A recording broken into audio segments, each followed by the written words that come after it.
जंगल में एक खोज दल गुमशुदा जोड़े को ढूंढ रहा है। एक भूमिगत गुफा में जिसकी छत पर घंटी लटक रही है, दो खोजी कुत्ते एक डरावने गड्ढे में पानी पाते हैं और पीने लगते हैं। कुछ देर बाद मालिक नोटिस करता है कि दोनों कुत्ते अजीब तरह से एक दूसरे को घूर रहे हैं। उस रात जब कुत्तों को पिंजरे में बंद किया जाता है, तब भी वे लगातार एक दूसरे को घूरते रहते हैं। रात में मालिक को कुछ अजीब आवाजें सुनाई देती है और वह घबराकर पिंजरे की ओर दौड़ता है। वहां पहुंचकर वह चौंक जाता है क्योंकि दोनों कुत्ते किसी डरावने तरीके से आपस में जुड़ चुके होते हैं। शहर में टीचर मिली और असफल संगीतकार टिम पार्टी कर रहे हैं क्योंकि वे जल्द ही नए घर में शिफ्ट होने वाले हैं। पार्टी में टिम के पुराने बैंडमेट्स बताते हैं कि उन्हें टूर पर बुलाया गया है और टिम फिर से बैंड ज्वाइन करने का फैसला करता है, भले ही उसे शहर और नए घर के बीच लगातार सफर करना पड़े। इस बीच मिली की सबसे अच्छी दोस्त उससे पूछती है कि क्या वह अपने फैसले को लेकर पक्की है, क्योंकि टिम काफी उदास और दूर दूर रहता है जब से उसका करियर खत्म हुआ है। लेकिन मिली को लगता है कि नए घर में जाना उनके रिश्ते के लिए अच्छा साबित होगा। पार्टी के दौरान जब दोनों अपने दोस्तों को अलविदा कहने के लिए भाषण देते हैं, तभी मिली अचानक घुटनों पर बैठकर टिम को प्रपोज कर देती है। वह एक काल्पनिक अंगूठी दिखाकर उससे शादी के लिए पूछती है। टिम हैरान रह जाता है और कुछ बोल नहीं पाता, जिससे माहौल बहुत अजीब हो जाता है। बाद में बिस्तर पर टिम माफी मांगता है और कहता है कि वह सिर्फ सदमे की वजह से कुछ नहीं बोल पाया। लेकिन मिली अब भी नाराज रहती है। वह कहती है कि टिम पिछले कुछ समय से बहुत बदल गया है और वह अब इस रिश्ते को लेकर खुद को असुरक्षित महसूस कर रही है। टिम उसे यकीन दिलाता है कि वह उससे प्यार करता है और साथ रहना चाहता है, लेकिन जब मिली उसके साथ रोमांटिक होना चाहती है तो वह उसे ठुकरा देता है। सोने से पहले मिली कहती है कि सबको पता है टिम को उसकी उससे ज्यादा जरूरत है। वह यहाँ तक कहती है कि उससे नाराज होने से टिम की नाकामी कम नहीं होगी। टिम उसकी पीठ की ओर देखते हुए चुप रहता है। तभी उसे सामने एक औरत दिखाई देती है जो रो रही होती है और उसके पास एक लाश पड़ी होती है।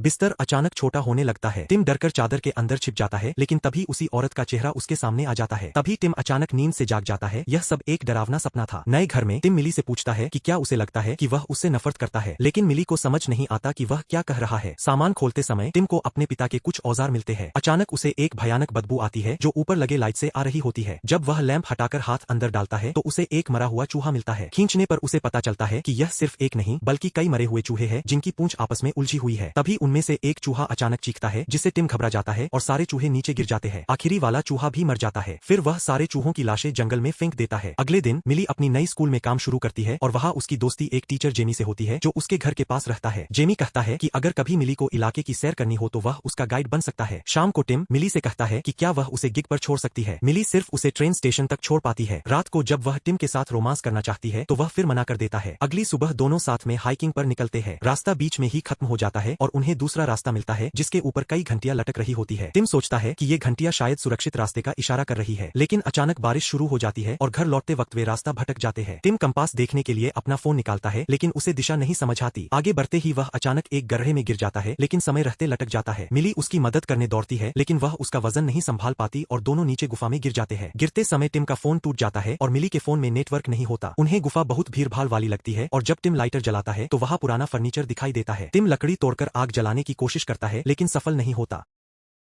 पानी की बोतल में बहुत कम बचा होता है, इसलिए टिम पानी मिली को दे देता है और खुद गुफा के छोटे तालाब से पानी पीता है। कुछ देर बाद वे आग जला पाने में सफल हो जाते हैं और टिम की लाई हुई शराब खोलकर पीते हैं। तनाव कम करने के लिए दोनों सिगरेट भी शेयर करते हैं। मिली उससे पूछती है कि उसने घर में चूहों की बदबू कैसे महसूस की। टिम बताता है कि बचपन में भी उसके पिता को कमरे में हमेशा बदबू आती थी, लेकिन सफाई करने के बाद भी उसका पता नहीं चला। एक दिन टिम स्कूल से लौटा तो देखा कि उसके पिता ने लैंप के ऊपर से सड़ा हुआ चूहा निकाला था। हर बार जब लाइट जलती थी तो वह धीरे धीरे पक रहा था और गंध फैलती थी। यही गंध उसके घर में उस दिन भी थी जब टिम ने अपने पिता की लाश पाई और उसकी मां डरावनी मुस्कान के साथ उनके बगल में बैठी थी। सदमे में उसकी मां का दिमाग खराब हो गया था और धीरे धीरे वह गंध उसे सामान्य लगने लगी थी। कहानी सुनाते सुनाते टिम रोने लगता है। रात में अचानक टिम को अजीब आवाजें सुनाई देती है। उसे लगता है कोई दैत्य उनकी ओर बढ़ रहा है। घबराहट में उसे फिर से वही चूहों वाली बदबू आने लगती है। टिम गहरी सांसें लेने लगता है और उसे एहसास होता है कि आवाजें गुफा की दीवारों से आ रही है जो उसके सीने की तरह हिल रही है। जैसे ही टिम को लगता है कि गुफा उसके चारों ओर सिकुड़ रही है, मिली हाफने लगती है और अचानक कुछ हाथ दिखाई देने लगते हैं। उसी वक्त टिम नींद से जाग जाता है। यह सब एक बुरा सपना था। सुबह तक मिली का फोन पानी से खराब हो चुका होता है। जब दोनों खड़े होने की कोशिश करते हैं तो उन्हें पैरों में कुछ अजीब सा महसूस होता है। कंबल हटाने पर वे देखते हैं कि उनके पैर किसी अजीब चिपचिपे पदार्थ से आपस में चिपक गए हैं। खींचने पर वे अलग तो हो जाते हैं, लेकिन यह प्रक्रिया बहुत दर्दनाक होती है। सुबह की रोशनी की मदद से वे गुफा से बाहर निकल पाते हैं और पाते हैं कि पैरों को अलग करने से उनकी त्वचा पर गहरे घाव पड़ गए हैं। घर पहुंचकर मिली टिम से मसाज मांगती है। टिम झिझकता है, लेकिन फिर उसकी पीठ दबाना शुरू करता है। तभी उसे एक अजीब सा जुड़ाव महसूस होता है और उसकी उंगलियां मिली की त्वचा में इतनी गहराई तक धंस जाती है कि उसे दर्द होने लगता है। मिली उसे धक्का देकर अलग करती है, तब जाकर टिम होश में आता है। मिली नोटिस करती है कि टिम बीमार लग रहा है, लेकिन वह कहता है कि वह बस थका हुआ है। इसके बाद मिली गाड़ी लेकर शहर चली जाती है। टिम नहाने के लिए शॉवर में जाता है, लेकिन अचानक अपने शरीर पर से नियंत्रण खो देता है। मिली कार में जैसे ही हरकत करती है, टिम का शरीर भी वैसे ही हिलता है। उसकी हर हलचल टिम को शॉवर की दीवारों और दरवाजे से टकरा देती है। जब मिली लंबा ड्राइव करती है तो टिम का शरीर दीवार से इतनी जोर से दबता है कि टाइलें टूटने लगती है। तभी टिम अचानक होश में आकर गिर जाता है और उसके माथे पर गहरा घाव हो जाता है। बाद में टिम डॉक्टर के पास जाता है। डॉक्टर तुरंत उसकी मां की मानसिक बीमारी का जिक्र करता है। टिम जोर देता है कि वह अपनी मां जैसा नहीं है। डॉक्टर उसे मसल रिलैक्सेंट देता है जो शरीर को रिलैक्स रखेगा भले ही दिमाग पैनिक क्यों न करे। डॉक्टर यह भी बताता है कि वे दोनों टिम और मिली किस्मत वाले हैं क्योंकि इस घर में रहने वाला पिछला जोड़ा रहस्यमय तरीके से गायब हो गया था।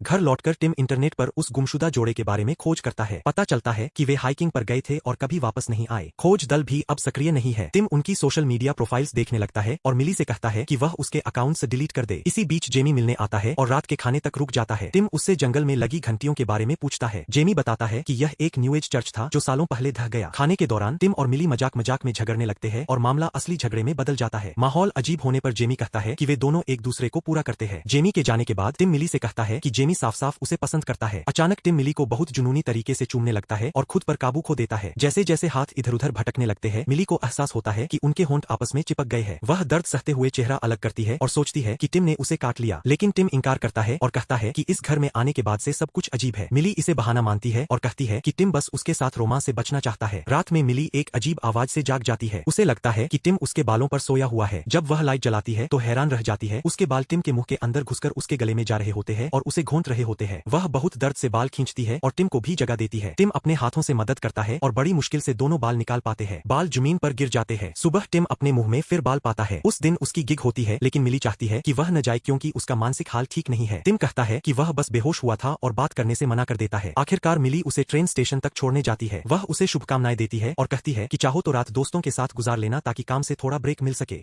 लेकिन ट्रेन का इंतजार करते हुए टिम को पैनिक अटैक होने लगता है और जैसे जैसे मिली दूर जाती है उसकी हालत और बिगड़ती जाती है। दवा खाने के बावजूद उसे राहत नहीं मिलती और ट्रेन आने पर वह हिल भी नहीं पाता। अपने इंस्ट्रूमेंट्स वही छोड़कर वह पैदल ही शहर लौटने लगता है और उसे लगता है जैसे उसकी त्वचा जल रही हो। स्कूल में मिली देखती है कि एक बच्चे ने उसके कुत्तों की तस्वीर बनाई है जिसमें वे चेहरों से आपस में जुड़े हुए दिखते हैं। क्लास के बाद मिली नोटिस करती है कि टिम पिछवाड़े में खड़ा है और बहुत बीमार लग रहा है। वह दौड़कर उसे बाथरूम में छिपा देती है। टिम कहता है कि उसने उसे कितना मिस किया और उसे चूम लेता है। दोनों एक स्टॉल में रोमांटिक हो जाते हैं और लंबे समय बाद शारीरिक संबंध बनाते हैं। लेकिन बाद में उन्हें झटका लगता है। उनके निजी अंग आपस में चिपक गए होते हैं और अलग करना बहुत दर्दनाक होता है। तभी एक बच्चा बाहर आता है और दोनों को चुप रहना पड़ता है। बच्चा जाने के बाद मिली टिम का मुंह दबाकर माफी मांगती है और उसे जोर से धक्का देती है जिससे वे अलग तो हो जाते हैं लेकिन बहुत दर्द के साथ। उसी वक्त जेमी स्टॉल के दरवाजे पर दस्तक देता है। टिम जल्दी से टॉयलेट के ऊपर छिप जाता है और मिली फ्लश दबाकर बाहर आती है। बच्चा जेमी को अजीब आवाजों के बारे में बताकर लाया था। जेमी उसे याद दिलाता है कि स्टाफ बाथरूम इस्तेमाल करे और उसके होठों पर खून देखकर पूछता है। फिर जब वह उसके पैर पकड़ता है तो सोचता है कि उसे मासिक धर्म हुआ है।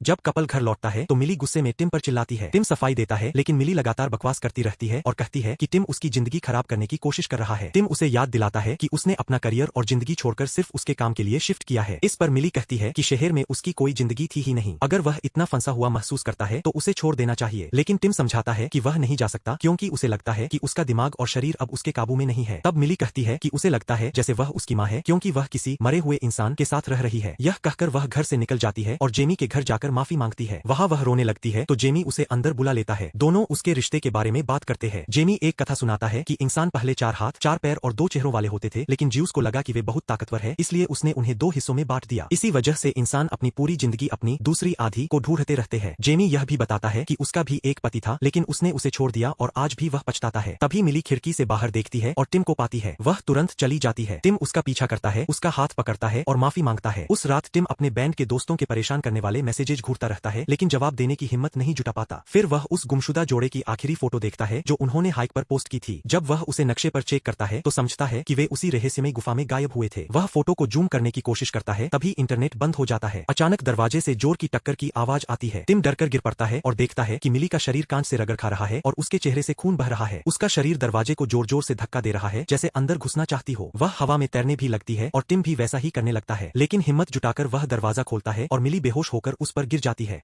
टिम उसे थप्पड़ मारकर जगाता है। मिली को कुछ याद नहीं रहता। किचन में जाकर वे इस बारे में बात करते हैं। मिली सोचती है कि शायद उसे दौरा पड़ा या वह नींद में चल रही थी लेकिन टिम मानता है कि यह सब गुफा का असर है और अब उस पर भी हो रहा है। उसे डर है कि वे भी पिछले घरवालों की तरह गायब हो जाएंगे। टिम इसका टेस्ट करना चाहता है और कहता है कि वे हाथ पकड़कर देखें लेकिन मिली मना करके बाहर चली जाती है। तभी टिम कहता है कि उसने ऐसा इसलिए किया क्योंकि उसके शरीर ने उसे जाने नहीं दिया। वह बताता है कि उसकी हड्डियों में खिंचाव और प्यास जैसा कुछ महसूस होता है मानो वे दोनों हमेशा के लिए जुड़ गए हों। टिम गुफा में वापस जाकर सच्चाई जानना चाहता है लेकिन मिली की याद दिलाती है कि वीकेंड पर उसके माता पिता आने वाले हैं। रात को दोनों अलग अलग कमरों में सोते हैं। आधी रात को टिम की आंख खुलती है जब उसका शरीर जमीन पर घसीटा जा रहा होता है। वह रोकने की कोशिश करता है लेकिन असफल रहता है। उसी समय मिली का दरवाजा अपने आप खुलता है और उसका शरीर डरावने तरीके से मरोड़ खाता है। धीरे धीरे वे दोनों एक दूसरे की ओर घसीटे जाते हैं। उनके हाथ आपस में छूते ही दर्द से उनकी चीख निकल जाती है और उनकी बाहें आपस में चिपकने लगती है। टिम को अपनी दवा याद आती है और वह मिली से दराज तक पहुंचने को कहता है। दोनों जोर लगाकर दवा निकालते हैं और तुरंत खा लेते हैं। टिम कहता है कि शायद इसे पाउडर बनाकर नाक से खींचे तो असर जल्दी होगा। वे वैसा ही करते हैं। फिर दोनों पैर आपस में जोड़कर जोर लगाते हैं और धीरे धीरे बाहें अलग होने लगती है, लेकिन इससे पहले ही वे बेहोश हो जाते हैं। सुबह टिम उठता है और पाता है कि मिली ने उसे कुर्सी से बांध रखा है। उनकी बाहें अब भी जुड़ी हुई है लेकिन दवा ने प्रक्रिया रोक दी है। वे व्हिस्की पीते हैं और मिली आरी उठाती है। थोड़ी झिझक के बाद वह दर्दनाक प्रक्रिया शुरू करती है। चीखते चिल्लाते वे आखिरकार अलग हो जाते हैं। इसके बाद दोनों कुछ खाते हैं और समझते हैं कि उनकी दवा लगभग खत्म हो गई है। वे अस्पताल जाने का फैसला करते हैं लेकिन मिली को याद आता है कि कार की चाबी जेमी के घर पर छूट गई है। जेमी के घर पहुंचकर मिली नोटिस नहीं कर पाती कि दरवाजे की घंटी पर वही निशान बना है जो जंगल की घंटियों पर था। दरवाजा बंद होने पर वह जबरदस्ती अंदर जाती है और टीवी से आती आवाज सुनकर ठिठक जाती है। स्क्रीन पर दिखता है कि जेमी की शादी उसी चर्च में हुई थी जो डूब गया था। पादरी के पीछे एक डरावनी पेंटिंग बनी है जिसमें दो इंसान आपस में फ्यूज्ड है। वीडियो में दिखता है कि यह चर्च असल में एक पंथ कल्ट था। शादी के बाद पादरी और बाकी लोग जेमी और उसके पति को गुफा के गड्ढे में डालकर बंद कर देते हैं। अचानक जेमी अपने पुराने पंथ वाले कपड़ों में वहां आ जाता है। असल में वह उसी फ्यूज्ड जोड़े का हिस्सा है। वह कहता है कि सभी कपल्स को यह अल्टीमेट इंटीमेसी पाना चाहिए। वह मिली का हाथ पकड़कर उसकी त्वचा पर अपने रिंग से कट लगा देता है। मिली उसे घूंसा मारती है और भाग निकलती है। घूंसे से जेमी का चेहरा फटने लगता है और वह दो हिस्सों में बंटने लगता है, लेकिन अब भी पंथ की बातें करता रहता है। उधर टिम रस्सी और टॉर्च लेकर गुफा में जाता है। चलते चलते वह चिपचिपे पदार्थ पर पैर रखता है और गुफा की दीवारों पर वही चर्च वाली पेंटिंग देखता है। तभी कोई हाथ उसे पकड़कर गिरा देता है। अंधेरे से एक भयानक क्रीचर बाहर आता है। दो लोग बुरी तरह फ्यूज्ड होकर राक्षस बन गए हैं। यह वही कपल था जो अनुष्ठान सही से पूरा नहीं कर पाया। टिम अपने जैकेट को छुड़ाता है और टॉर्च की रोशनी उस क्रीचर पर डालता है। वह पीछे हटता है और मदद मांगने जैसा लगता है, लेकिन टिम उसका चाकू निकालकर उसकी उंगलियां काट देता है और भाग निकलता है। मिली और टिम एक ही वक्त पर घर लौटते हैं। वे दूरी बनाए रखने की कोशिश करते हैं लेकिन अदृश्य शक्ति उन्हें पास खींचने लगती है। आखिरकार टिम कहता है कि उसे रोकने का तरीका पता है। वह मिली के सामने घुटनों पर बैठकर अदृश्य अंगूठी से प्रपोज करता है। दोनों अपना प्यार जताते हैं।